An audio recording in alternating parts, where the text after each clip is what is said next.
Hey everyone, welcome to the show.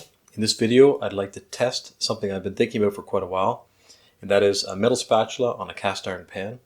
A lot of viewers have actually mentioned that they use metal spatulas on there, and to be honest with you, I have thought about it before, but I thought that it would ruin the surface and the seasoning, and they've told me that actually it does the opposite. It actually improves the coating over time and provides a much smoother surface over time.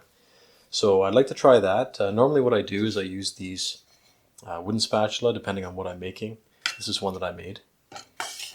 Or the plastic, of course, the regular go-to.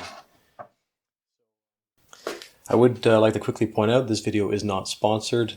All these spatulas, including this one, which I bought tonight, were purchased by me, or made by me. Okay, so having a quick look at this close up, and just feeling this edge as well, it's actually rounded, and that's something that surprised me a little bit. I was expecting it to be sharp, and it's not. So just based off of that, as long as, I don't know if they're all made equal, this one at least has a rounded edge, so it's probably not going to want to dig in. But it is still metal, so it will want to wear away at that surface a little bit, I would expect, because it's obviously harder than that surface. So that's one thing that I want to point out. Now, I don't know if all these spatulas are made the same. If it does have a sharp edge, it makes sense to me that you would just take a little bit of sandpaper to that, like 600 grit, something like that, and radius that edge. I think that's going to help a lot. All right, so I'll just zoom you in on that edge there.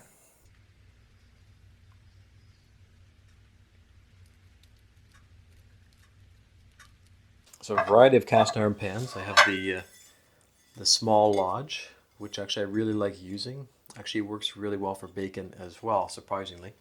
I've got the Wagner. This is a 8-inch. KitchenAid, one of my favorites. And I have the Lagostina as well. Now this is actually from the video where I did the different finishes, different surface finishes. And you can see how it's kind of struggled to keep that seasoning on there, whereas the textured surface has no problem keeping that seasoning on there. I just wanted to mention something as a little kind of question for people, maybe that they know a lot about these. It seems to me like the old skillets, the old pans, actually had some sort of a ground surface, and I don't know if you can see that. There's a really neat texture on the inside there.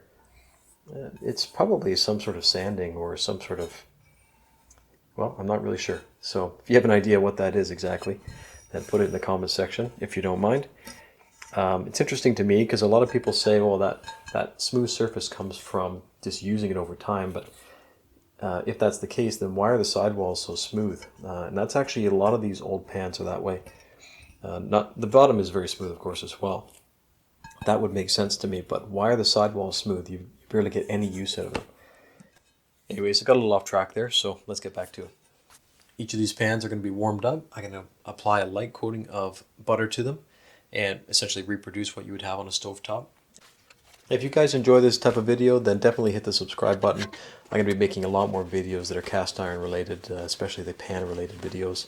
I really enjoy those, so make sure you do that. Hit the thumbs up if you like the videos as well. I'd appreciate it. Okay, I'm going to do this pan first because, to be honest with you, I really don't like the design of this pan. It has a bit of a belly in the middle, and everything likes to float to the outside. So if this is going to ruin the finish, then I want to know on this pan first.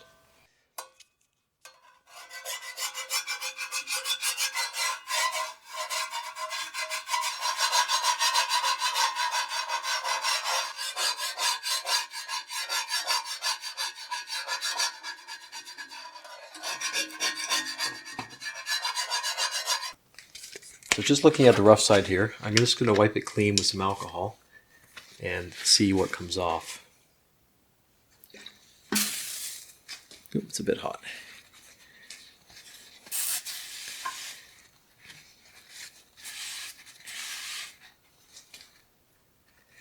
Okay, you can definitely see there's quite a bit coming off of there.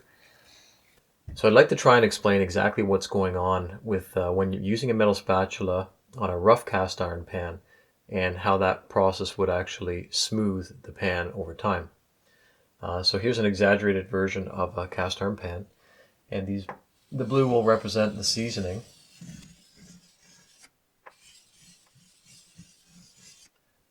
Now using the spatula is going to knock off the high spots, as you saw in the video there.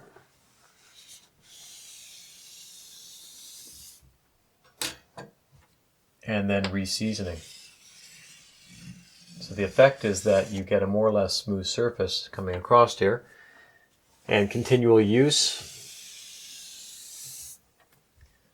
eventually you should see a flat surface, and then you'll continue to season that.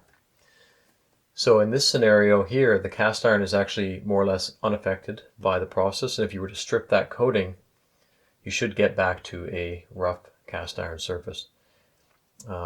This is the best scenario that I can come up with that explains how this would work, and but I'd like to hear from you guys. Do you think this is actually what's happening, or is there something else going on?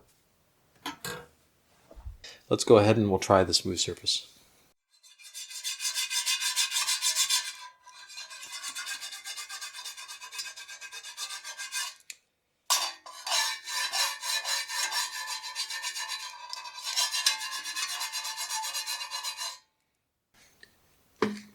Same process with the alcohol. Let's see what comes off of here. So definitely the smooth surface looks to be a lot less. But still in the middle here, it has removed some of the coating. Probably not the best example though, because I don't believe the coating on that really polished surface bonded too well. Better to try a different pan and see how that works out. Let's switch over to the KitchenAid.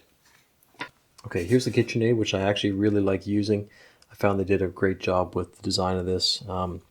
It is a bit hefty, but it has a nice long handle, and I really appreciate that because it doesn't get hot like the other ones do.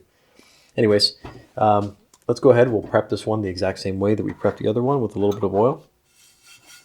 Should say a little bit of butter.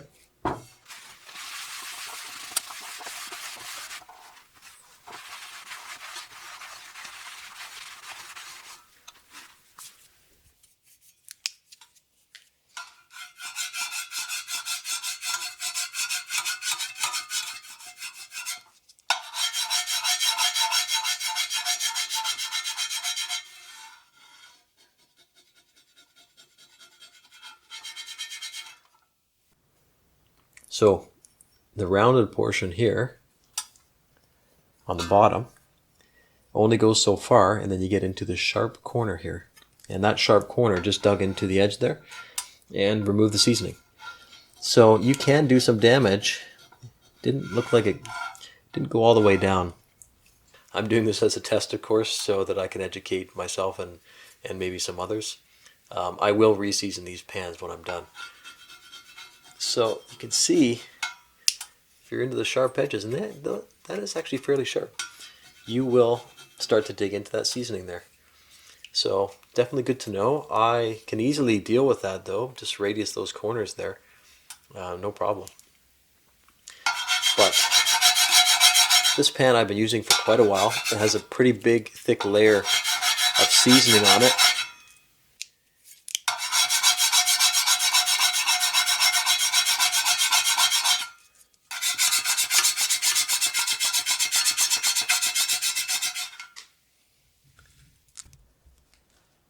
And I am doing something there. It is coming off. But I am really going at that. And you can see there's a little bit of material there too, actually. Quite a bit of material there. So I will have to re-season this pan probably, but it didn't go all the way down to the surface because there is a lot of coating on this particular pan. It's not perfectly smooth either. I have some smooth ones I'd like to try it out on to see what happens, but it is starting to eat away at that surface. The one thing, I am being very aggressive with this. Really, when you're flipping something, you do one, maybe two of these types of movements when you're cooking. It's not a lot. I'm doing 10, 20 times that, and really putting quite a bit of pressure on there. That's not going to happen so often. So realistically, maybe on the next pan, what I'll do is a test very light, see if there's any kind of effects, and then get more and more aggressive as we go. All right, the same idea. Let's take a little bit of alcohol and see what comes off of here. It's going to be quite a bit. Okay.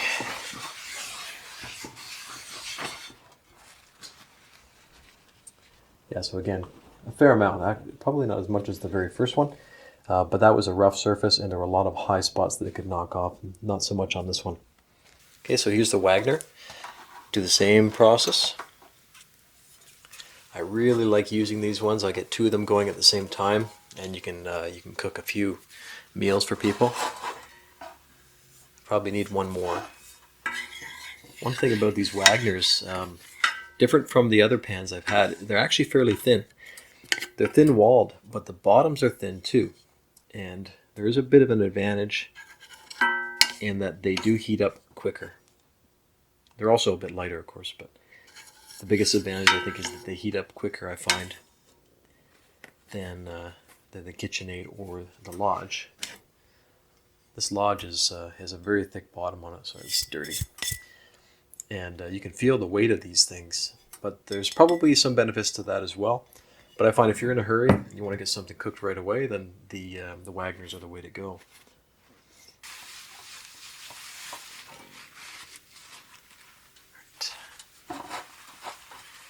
And you can tell how much easier that is to get everything off of a smooth pan. It's super easy. All right, so this one here, I'm just going to go a little bit lighter.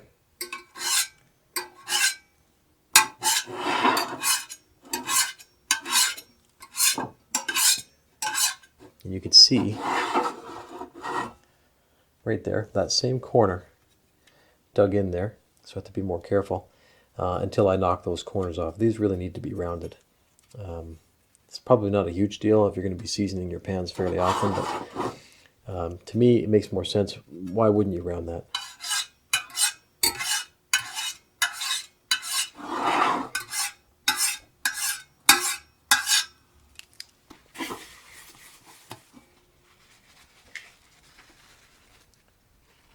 Very, very small amount is coming off. That could be partially just burned butter, but I think it's a little bit of seasoning that's coming off there. I see a couple little spots where it looks like it's been affected. So I will go a little bit harder on this.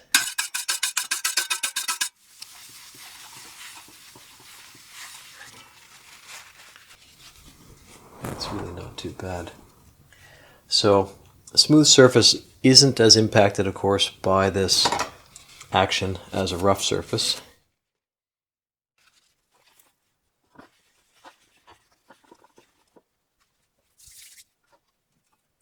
I'm going to be a little bit more careful on this one because it is such a small pan.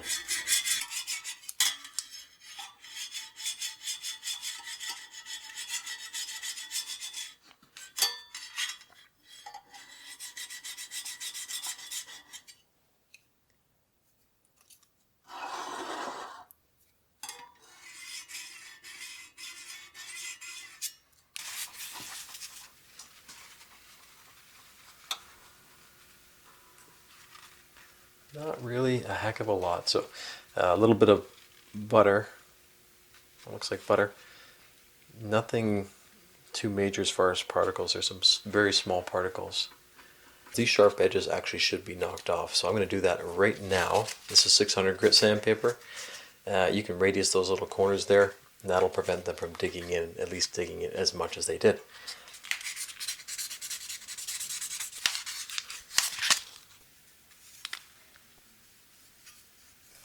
Okay, so just to review, the really rough surface, a lot of particles came off.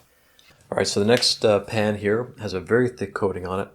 We saw some material being removed, and to be honest with you, with this pan, I was seeing that anyway, so I can't really say, maybe this material, maybe this coating isn't bonded that well. Okay, moving on to the Wagner, performed fairly well. Very, very few particles coming off on this one. After kind of applying just a quick light coat of butter, I don't really see any negative impacts other than when I just lightly dug into the edges there. And of course that's being addressed. And here the Lodge, which is still hot. almost had no impact whatsoever. Okay, just to go over some results here. My own conclusion is that when you're gentle with it, like you normally use it, I think it's going to work just fine. It's not going to dig into that coating. If you're really aggressive with this thing, then yeah, you can do some damage. It's a piece of metal. What do you expect? But for me, I think it's going to work just fine. I prefer these to the smaller plastic. I think you can get a lot more surface area. You can get a lot better flip. Probably even getting underneath whatever it is you're trying to flip a lot easier. And the other advantage of this is these tend to last a really long time. If you buy a good one anyway. You can see some of these in the antique shop, the same kind of design, and they've got to be 40, 50, 60 years old and still usable, for 10 bucks, but you could just go ahead and buy a new one too. Anyways, that's my opinion. What do you guys think? Do you think this is a good idea for cast iron? Share your thoughts in the comment section below, and don't forget to like and subscribe. I will catch you on the next one, and also look out for those comments for updates as I continue to use this thing. I'm going to put some comments in there, and I will let you know what's going on with it.